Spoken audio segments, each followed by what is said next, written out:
Ayan, dito kami sa Seafood City muna mag tanghalian kasi hindi pa kami tanghalian galing sa Toronto. Ito yung Seafood City. Ayan, kain muna kami dyan.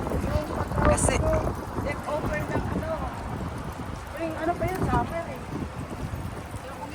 ito yung Calgary, ang ganda ng weather ngayon. 15 degrees siya, tapos malamig, parang Ireland, so ganda. Ganda niya. Walang ulan. Ala! Malhin na lang ta diri kay Bibo man. Oh, nasli halo-halo. Ay, Pinoy da ini dire? Oh, Pinoy tayo. Ah, okay. Puro Pinoy yung Puro Pinoy da ini dire atanan. Wala, mga Pinoy lahat halos dito ang tindera. Kain tayo dito. Ito pala yung Grills City. Noodle Street. Crispy Town. Crispy Town. Ay, grabe. Sarap ng tinda nila. Dito parang Ireland na. Oo, no? Kanina tinda. Try daw natin. Happy to meet you.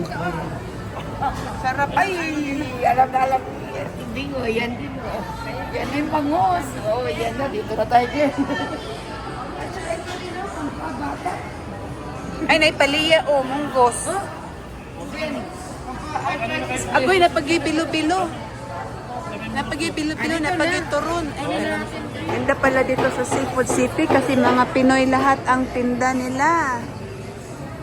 Ayan halos mga Pinoy food ang mga nagkumakain. Tapos yung grocery nila, ang laki ng chippy doon. Grabe. Ganda dito sa Seafood City. Tapos na, inano ko na kanina yan. Ito ang in-order nila. Putok-batok lahat. Ito.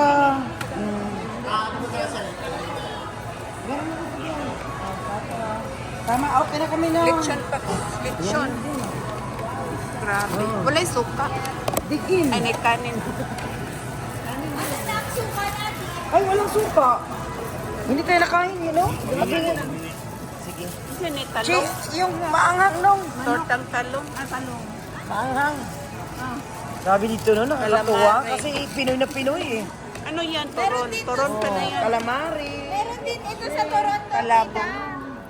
Ang palaya, yan. Yan, kain. Kain.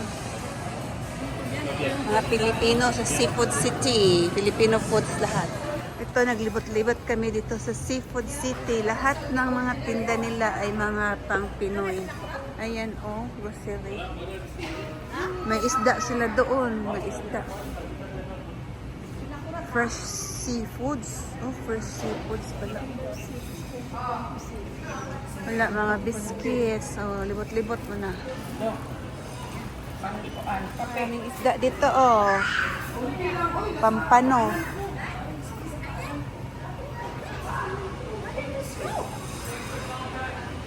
Daming isda. Yellow lang. Bangos nila. Maliit man. Ay, ito yung malaking bangus. Pinoy na mga, talagang Pinoy na mga isda. Grabe ang ulam na sa Anan ko. puro lahat ng Panahan tayo. Ano puro sakpa? You like that one? na sinigang. Malapit na puro Sinigang na puno na.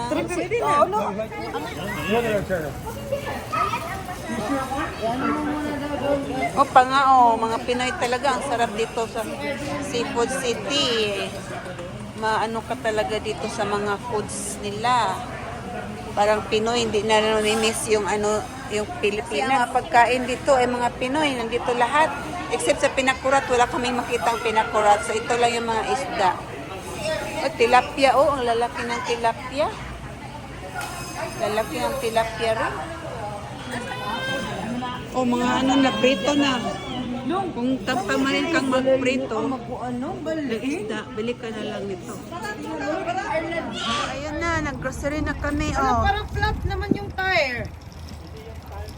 Ay, hindi ba yan Ayan na yung sasakyan na nirentahan namin. Tapos na kaming kumain sa Seafood City. kami para sa konsumo namin for a week. Dito kami for a week eh. Kaya nagbili kami ng bigas. Ala, wala nang space.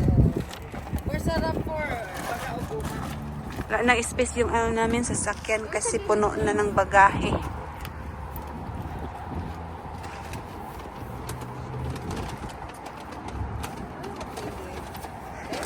Ganda ng panahon dito sa ano. Sa amo na lang ko, Auntie Il.